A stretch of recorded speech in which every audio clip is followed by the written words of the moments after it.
With all of the advances in modern medicine that have taken place over the last few decades, it seems odd that there really hasn't been any kind of progress in curing major diseases that continue to kill people across the planet at an alarming rate. If you're looking for an answer as to why that happens, RT's own Lee Camp recently pointed out that comedian Chris Rock explained the rationale against the medical community during a comedy special in 1999. During that performance, Chris Rock explained that there's no money in curing diseases.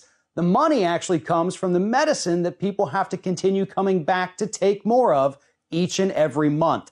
At the time, this seemed like a humorous explanation, but the truth is that was exactly how major pharmaceutical companies and the banks that underwrite those companies are operating. Recently, an analyst for Goldman Sachs actually admitted in a paper that curing diseases was not in the best interest of that financial institution, and instead they needed those repeat customers coming back for more treatments in order to turn a profit. Here's the thing. If Wall Streeters are calling the shots about what pharmaceutical companies are spending their money on, we're never going to make any progress. The only thing we're going to see are strings of so-called blockbuster medications used to treat diseases that Big Pharma itself is actually making up. They'll rake in billions, and the members of society that actually need life-saving treatments are going to be left to die.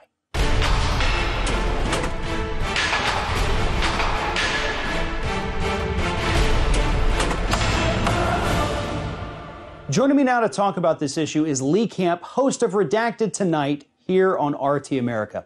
So Lee, start by telling us exactly how Goldman Sachs feels about curing diseases. You pointed this out in a recent article on Truthdig. It was phenomenal. So tell us how they feel about treating and curing diseases in the United States.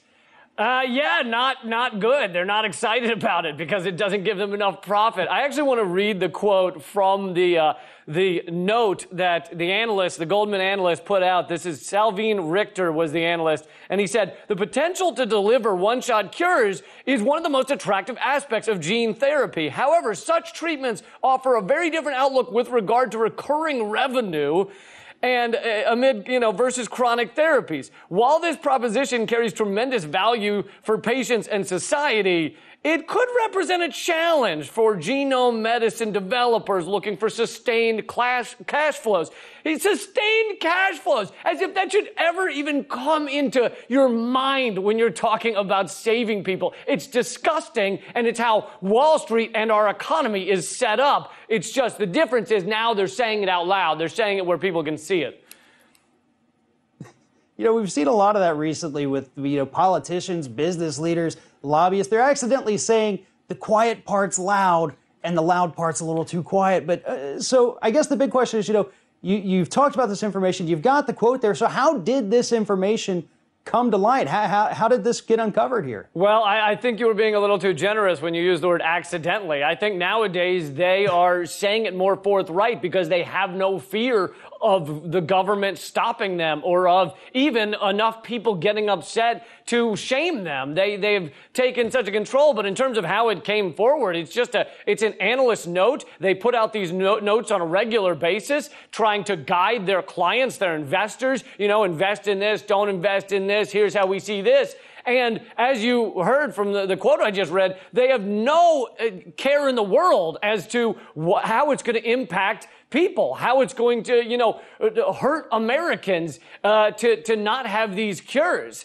It's disgusting. And later in the note, he goes on to say that not only do they lose the money by someone having a cure for their disease, meaning they're not buying further medication, but they also lose more money because that person doesn't pass communicable diseases, infectious diseases on to other people. So they're lamenting that they have a partnership with hepatitis C, basically, Farron. They're in partnership for profit with infectious diseases. It's disgusting. I think Goldman Sachs is about a week away from just having, some of their people going out and stabbing people with infected needles just to get a little more profit out of this. That's absolutely, just insane at this point. But not only, so they want people to stay sick, they want you to go out and infect everybody that you can. Why does Goldman Sachs even care what happens with healthcare? How are they involved in this, and why? Why do we need banks involved in healthcare?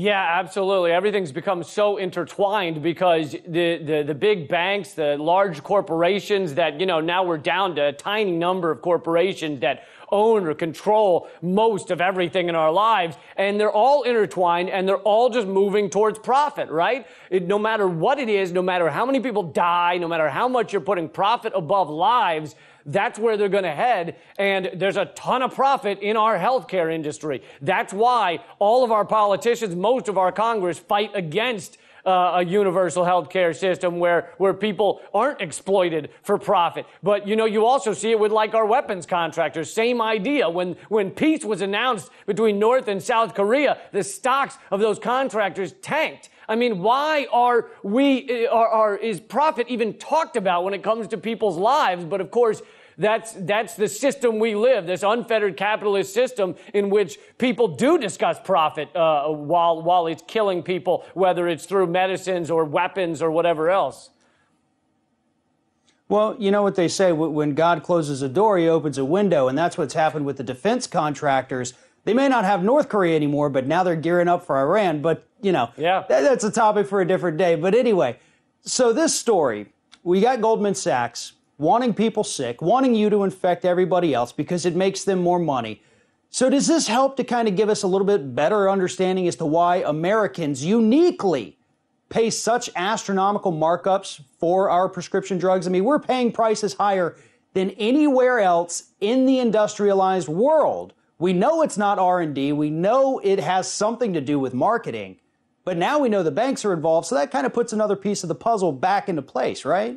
Yeah, and there's a lot of these companies that spend, 3 or 5% on R&D, research and development, meaning they're not actually spending the money to create these medicines. They're just buying up medicines, or the EpiPen was a good example, buying up things that people need desperately and then jacking up the price 1,000%, 5,000%, and that's their entire profit model. That's their entire business model, is just jacking up the price on life-saving medications and various things people desperately need. That's the whole business model. And as you're saying, in terms of why these prices are so high, they're even higher on things that are an outright cure. So if you're going to outright cure someone, man, are we going to jack up the price on that? Because we're not going to get the steady income from an ongoing medication. A good example was this past January, a new treatment, gene therapy treatment, came out to solve blindness, a certain kind of blindness. It cures it for the people that have that specific kind of blindness.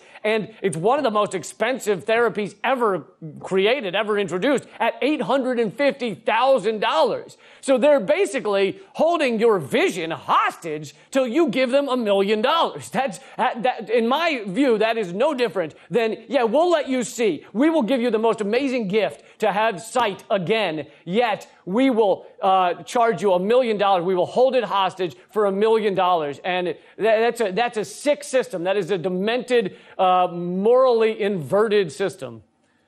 And that's what we have, though, today. It is a morally inverted system. And, you touched on this a few moments ago, but one of the biggest takeaways from the story is not just how evil and corrupt these Goldman Sachs and Big Pharma guys are, but it's that these corporations that run our lives, you got healthcare, big pharma, big banks, they're all interconnected. I mean, are we just at that point, like as a capitalist society in the United States, where there's no escaping this corporate control? They're involved in everything, and they're all in it together. It's this big cabal. They run everything together. Have we passed the point of no return? I mean, I don't want to say it's hopeless, but it's certainly grim. I think people need to re-examine and have a revolution of the mind, change the way we view our society. These systems should not be set up to seek profit over all else. We have to realize that we are owed something by being part of our society. We have agreed to be an active member, a working member of our society. We give to it. We help it exist. Therefore, we deserve things back from it. We deserve health care. We deserve unemployment. We deserve paid sick leave. And there's so many other things, education. There's so many other things that we deserve from our society as being part of it and helping it exist as a successful society. And that idea, that mentality, that mindset has been crushed so that these corporations can take over everything, and political philosopher Sheldon Wolin called it inverted totalitarianism. It's ruled by the anonymous corporate state. They've taken over the government, and now they have no fear of saying these things outright, saying these things in public, because they know they aren't going to be restricted. They know they aren't going to be punished. They know they can do it with abandon, and there's just nothing that can stop them unless we, the people, truly change the way we view these systems. So on this particular issue of healthcare, is a single-payer Medicare for all, is that the only way to beat back, the banks and Big Pharma and the healthcare system? One of those systems, like everybody else in the industrialized world has? Is that the solution here? Yeah, call me crazy, but I think it's time we join the developed world and have health care for our people. It's ridiculous that we still haven't done it. It's gross. It's a sick profit system. And, Obamacare helped to give health care to some people, but it was a stopgap. It was a Band-Aid. So people stop seeing how horrible the system is, but you still have tens of millions of people without any health care. And then you have people with health care who are still getting exploited and destroyed. The number one cause of bankruptcy is health problems, because you get saddled with all this crazy debt. And it destroys lives. Even if you don't end up, dying from disease or something, you are saddled with a debt that then defines the rest of your life. It's a preposterous, laughingly gross system. And this discussion that you and I are having is largely not even had on our corporate media airwaves, as if we shouldn't be able to talk about this the way it is, which is demented and perverted to benefit and profit in the billions off of people's health. Absolutely. Lee Camp, thank you very much for joining me today. I always appreciate talking with you. Thank you, Farron.